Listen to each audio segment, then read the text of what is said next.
Welcome into A to Z Sports Prime Time, Thursday night edition. Hope everybody is enjoying halftime of this Vikings-Eagles game thus far. Happy to have you guys in for another show. So we need to talk about some ways that the Titans can win a football game. Of course, the Chargers upcoming here in just a few days. This will be the last primetime show that we do, of course, ahead of the Chargers game. But worth talking about because there's a couple of corrections that they need to make to ensure that they can win. We will get into these things together. And of course, because Thursday Night Football is on, we'll keep it tight for you guys so you can continue to enjoy your football this evening. We'll get into that. We'll talk about who you got between the Vikings and the Eagles. We'll do a weekend bounce back and then get you back in time for the second half of this football game. Before we get started, need you to share this show around on Facebook, YouTube, Twitter, and on Twitch. Wherever you are hanging out with us, please share this show. If you're on Twitter, please retweet it, bottom right-hand corner of your screen. Facebook Live, you can share now to public. YouTube, Twitch, like the video, subscribe to the channel. More of you guys will trickle in. Certainly as we've started at the 2-minute warning here, I expect by halftime we'll have the majority of people, and in the meantime, you can share this show around, and we'll go ahead and get things started with the Eagles leading at the 2-minute warning, 10-7, with a 2nd down and 6 for Kirk Cousins upcoming, and he throws complete. It looks like for T.J. Hawkinson, not quite enough for the first down, though. However, they're going to need to convert 3rd and 1 or 2 with just under a minute 45 to play. So let's go ahead and get this thing started. Welcome into A to Z Sports Prime Time from the Zen Sports Studios. I'm your host, Buck Rising. I'm proud, as always, to be presented to you by Zen Sports. You should be wagering with Zen Sports. Download the app today. Plug in that promo code ATOZTN for the best way to get in on all the action. Zen Sports is where you go. Of course, you know True Math Fitness in the Gulch, the best way to work out. The best workout in Middle Tennessee is True Math Fitness. Go to TrueMathFitness.com for your first workout free, and the law offices of Amanda J. Gentry, wherever justice demands, serving you and protecting your constitutional rights in 35 counties in Tennessee, across 35 counties in Tennessee family and criminal courts. AmandaJGentry.com is where you go to get your constitutional rights protected. So as we keep tabs on this Thursday night football game, looks like the Vikings are going to try and keep this drive alive. Eagles, neither of them playing particularly crisp, which is a good lead-in for an offense that didn't play particularly crisp in week 1. The Titans struggled significantly, and we all know this. But I think the biggest things that they need to fix, go beyond just the quarterback throwing interceptions. So I'd be curious to get your guys' perspective on it tonight. So your Two Rivers Ford take on Facebook, YouTube, Twitter, and on Twitch in the comment section. What is the biggest thing that the Titans offense needs to correct here before they play the Chargers? We'll discuss at length together right after I remind you that the primetime show, or your Two Rivers Ford take rather, is made possible by Two Rivers Ford. Go to Two Rivers Ford in Mount Juliet. Quality American-made Ford vehicles, award-winning customer service, 40 years of doing business with honesty and integrity. Two Rivers Ford in Mount Juliet, or online at tworiversford.com. So what's the biggest thing that they need to improve upon? I'm going to give you 3. Josh Sabata says, stop the pass. They need to be better in passing defense. Stephen Manning says, Feed the King needs more touches. I disagree. Their game plan was totally fine with Derrick Henry getting 5 carries in the second half. The thing that was not totally fine was the quarterback shit the bed, and we talked about that at great length. But Derrick Henry's usage was not an issue to me. It was more than enough for them to win the football game. Derrick Henry doesn't need to have ungodly performances week in and week out. Just because he's capable of doing it doesn't mean he needs to do it week in and week out. Derrick Henry did plenty enough to win that football game.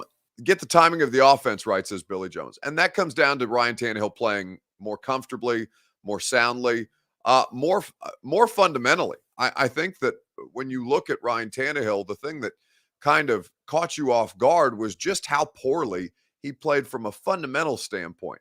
And that's not, Ryan Tannehill has had bad games before, but not where there's breakdowns in what he's seeing on the field, whether it's his mental sharpness, basically, the way that Greg Cosell broke down today. In fact, you're going to hear from Greg Cosell on the Titans in particular. But the biggest thing, the first thing that I would say, first and foremost, as Corey D. Jackson says, Tannehill just has to be sharper. Ryan Tannehill has to play a better game. Ryan Tannehill has to be more just in tune. He seemed weirdly off, and only Ryan Tannehill can answer the question as to why he was kind of out of sorts. He declined to answer it with us in the post game. He declined. I mean, we asked him plenty of questions about it this week. He, understandably said, hey, there's nothing I can do to fix what happened against the Saints. All we can do is move on and try and better ourselves against the Chargers. So if you'd like to ask me some questions about LA, I'd be happy to answer them. So I think that was kind of a weird thing. Sam says it was nerves, and I just, the Superdome was a rocking atmosphere. You guys know I was there. You guys know, you guys heard it probably through the television. Some of you who were in attendance, I think you probably felt it a little bit too, or certainly felt it if you were at the game yourselves. But nerves in year 12, Tannehill has played in hostile environments before. It was an odd thing to see. But I think Tannehill has to be sharper. We know this first and foremost. But I think the bigger issue for me is what we're going to get to here in just a second, right after I remind you that the Primetime Show is presented by the law offices of Amanda J. Gentry, wherever justice demands, protecting your constitutional rights. They mean that message and their mission to their core. The team at AmandaJGentry.com is there to protect your constitutional rights, particularly your right to be a father to your child. A lot of us don't necessarily understand what our constitutional protections are. That's what Amanda and her team are there to help you with. AmandaJGentry.com is where you go. Vikings driving right now at their own 31, or rather at the Eagles' 31. Kirk Cousins taking a shot to the end zone on 1st and 10, incomplete with 41 seconds left to go. Eagles leading 10-7 at this point in time. But we know that Tannehill has to be sharper. But talking to Greg Cosell this week on the podcast, on the Install, the podcast that Greg and I do together every Wednesday, it was apparent to me that Andre Dillard is a much bigger problem than I think people have talked about throughout the course of this week. We talked all week about Dennis Allen, Greg, or at least for a good chunk of the podcast last week about Dennis Allen and how difficult a defense that is to play against, and the horses that they've got up front specifically. And you could tell, we know that the Titans' offensive line had question marks, to be generous, coming into this season, but you could see the ways that that unit was taking advantage of time in and time out, basically every time they drop back to pass. Look, here's what they did. They knew that you had Dillard playing left tackle, and Dillard has somewhat of a track record in the league, and everybody knows what his strengths and weaknesses are. Hopefully the weaknesses get worked on and he becomes better. They also knew, the Saints, that you had a rookie at left guard playing a position he hasn't played in at least 3 years. Okay, so what did they do a lot of? They stunted, and they gave them major problems, whether it was a TE stunt, meaning the tackle goes forward as the penetrator and the end is the looper, or an ET stunt, which means the end goes first as the penetrator and the tackle is the looper. And they caused a lot of problems for Dillard and Skoronski. Some were the fault of Dillard. Others were just really well executed stunts that, if you're setting up, think of it this way, Buck, and hopefully people can visualize this to some degree. If you're setting up, there's a defender right in front of you, and he's your guy, and all of a sudden he starts coming at you, okay? You're prepared to block him. And then as you're prepared to block him, all of a sudden someone from outside your field of vision just drills you from the side. That's what happens here. That's what a stunt does. And, those things are hard to deal with at times. Yeah, they certainly struggled with it throughout the course of the game. And didn't help, Greg. Superdome's a tough place to play. They had operational penalties. Their average third down. We talked about, trying to maintain manageable third downs. Their average third down was 3rd and 8 throughout the course of the game. That's not. So Greg talking about the offensive line play there, kind of laying that out, and he'll go on at some length about Dillard. Nate's burner says, of course, our Dillard is a problem. We knew this in camp. Arden Key was literally telling A to Z his sack count every day. I had Arden Key on the radio show today. Arden's always good, but worth checking out the interview if you haven't already. He is going to be an asset for you throughout the course of the season. And as long as that front is healthy, you've got a chance. But you'll hear more from Greg Cosell about Andre Dillard here in just a second, right after I remind you that the Primetime Show is presented by TrueMath Fitness in the Gulch. Go to TrueMathFitness.com. Get your first workout free. Football season, we're inside a lot more. We're on the couch a lot more. We're eating a lot of snacks. That's fine as long as you continue to maintain. TrueMath Fitness is here to help you do that, to improve your physical fitness. Whatever your goals are to achieve, TrueMath can help you get them done.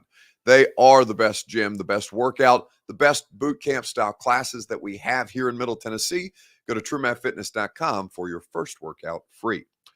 So Cosell went on at some length about Andre Dillard and kind of detailing specifically where the troubles are. And I think that comes back to my biggest correction for this game against the Chargers is the protection, particularly the left side, has to be better. I think, look, it's the first game. Tannehill didn't play.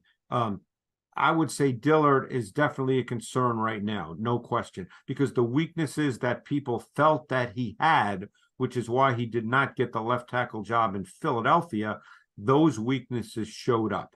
We're not going to sugarcoat it and we're not going to lie about it. He really had a hard time in this game and it was problematic. And that needs to be fixed or they're going to have a problem.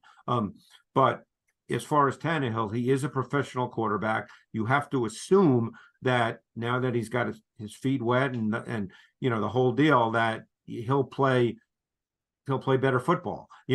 But Dillard, that has to get better or that'll be an issue. It's got to get better. Protection's got to get better, and at this point, there's not a clear path forward to do so. We are talking Titans and Chargers, or we're getting ready to see the Titans host the Chargers here in Nashville. But right now, with 34 seconds left on the clock and a 10-7 lead in favor of the Philadelphia Eagles, looked like the touchback rule might have been in play, or a touchback rule was in play for the Minnesota Vikings here. Justin Jefferson on the wrong side of this, just the worst rule in football. And now the Eagles are going to be able to run out the clock with 29 seconds left. But who you got in the second half of this Eagles-Vikings game? Facebook, YouTube, Twitter, and Twitch. We'll talk about it together. I'll remind you that the Primetime Show is made possible by the great people at Zen Sports. Download the Zen Sports app. Plug in the promo code ATOZTN. That's ATOZTN in the Zen Sports app, and they will get you 5%, unlimited 5% cash back on your first 15 days of betting. Zen Sports is such a great opportunity for you guys to get in on the action, whether it's the NFL, college football, baseball, basketball, just around the corner. Zen Sports is where you go. Promo code ATOZTN is how you get involved with that 5% cash back, unlimited cash back for your first 15 days of betting. Terms and conditions apply. Call the Tennessee Red Line, 1-800-889-9789. Must be 21 and up in Tennessee to bet. So who you got? Eagles or Vikings to finish the second half? Eagles. Vikings are trying to give away this game, says Jeff Rubel. Billy Jones says he's got the Eagles by 6. Eagles, but the Vikings defense is not a joke. And I agree with Sam on that comment there. The Vikings defense with Brian Flores as the coordinator has been hyper aggressive tonight and really, really stout. They've got some great talent up front. And looks like, Philadelphia doesn't look terribly crisp, but I think I trust the Eagles more to be able to hang on to this game. They've still got a stout defense. I trust their offense more. I trust their quarterback more, Kirk Cousins. Just a really hard player for me to buy into on a regular basis. Is right now he tries to sell me some Kentucky Fried Chicken on Amazon Prime. Either way, I think that the Eagles are going to be able to pull this thing out. We'll see how the second half goes. We can bounce back quickly before we wrap up. Who needs to bounce back most in sports? Facebook, YouTube, Twitter, and on Twitch. We'll talk about it together right after I remind you that the Primetime Show made possible by the Ashton Real Estate Group of RE/MAX Advantage. Go to GaryAshton.com and get your dream address without the stress. The Intel edge you need to succeed can be found at GaryAshton.com. Nobody has better intel on the best properties the way that the Ashton team does. Gary Ashton, the official real estate agent of the Nashville Predators. Who needs to bounce back most in sports? Steven Snyder, 86, says Joe Milton. Not a great day for Joe Milton. I don't expect Joe Milton to look any better than that. I don't expect Joe Milton to look much worse than that. I think Joe Milton is who he is, and it should be a game that the Tennessee Vols are able to win, I don't want to say comfortably, but the Vols rather should be able to handle this game at the Swamp this weekend, although we know that is traditionally a very hard place for them to win.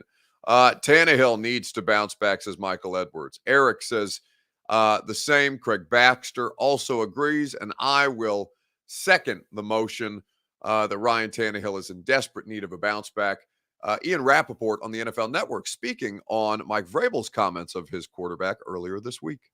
I would always say no, that it's ridiculous, right? Because it's literally one game. But it's not really one game because it was also kind of last year, and obviously they had Malik Willis last year, and they went out and they drafted Will Levis in the second round, actually traded up to draft Will Levis in the second round, which somehow makes it more urgent. I don't know why, but that's kind of what it feels like. And then you read Vrabel's comments. We have to be better. Ryan has to be better. We have to hit guys that are open. You can't force the ball into double coverage. Like, that is rare, right? Like, there's not I cannot think really in recent memory when you hear a coach he's not wrong, obviously. Of course he's right. But, like, that's pretty real. And obviously him and Tannehill have to have a good relationship for him to be able to say that publicly. But that, to me, Mike, at least kind of starts the clock of, like, we're going to at least think about it. And I know everyone sort of decided that Malik Willis sucks after last year. Sounds like he had a really good camp. And I don't know that he sucks anymore. He might actually be an interesting option here for the Titans. We'll see, though. I think that's a little dramatic, but, Sunday will tell us a lot more, and it'll be a storyline moving forward. And I think Ryan Tannehill, it's his job until it's not. It's still his job for the immediate. I don't think there's really any danger of him losing his job to either of the two players behind him right now. I think that, you saw Bryce Young struggles this weekend. You saw CJ Stroud struggles. Ironically enough, Anthony Richardson looked the best of the rookie quarterbacks. But I wouldn't make too much of Mike Vrabel's comments. He was pretty critical of everybody this week, including Ryan Tannehill, because understandably, they have to play better. They are going to try a long field goal attempt here for the Philadelphia Eagles. 4 seconds left on the clock. Damn near from midfield, it looks like. So a 61-yard attempt. Kick is up. He made it. Wow. As time expires, 13-7, Jake Elliott makes the field goal kick. Justin Jefferson's turnover, the touchback, leads to points for Philadelphia. It is still a one-score game, but does make me feel better about my Eagles pick to pull it out in the second half. William Jones says, Buck, you're late. I'm not late. I'm streaming it. So, Prime, I'm not sure. It's interesting. I don't know if it's my internet. But, I think I'm pretty on time with everything based on like the reaction of some of the Eagles beat reporters that I follow. But I don't think I'm too terribly late. Either way, 61. Good. It's nice to have a kicker that you can trust. I think you can trust Nick Folk. Josh says behind for sure. Okay. Interesting enough. Perhaps that's an internet situation. Either way, happy to have spent this week with you guys Sunday through Thursday night here on the Primetime Show. Radio show tomorrow. We're going to have Coach Mack. We'll have Chris Doering from the SEC Network. It's Florida week, of course. So the former Florida wide receiver will be on with us, and we'll talk about this game. Have a great rest of your evening. Have a great weekend. If you're going to Nissan Stadium, I'll see you there on Sunday. And if not, I'll talk to you Sunday night from Nissan Stadium on A to Z Sports Primetime. See you guys. Oh, I wasn't ready. Where's the video? Are you surprised to hear that? Certainly not. The first year we took it to the limit.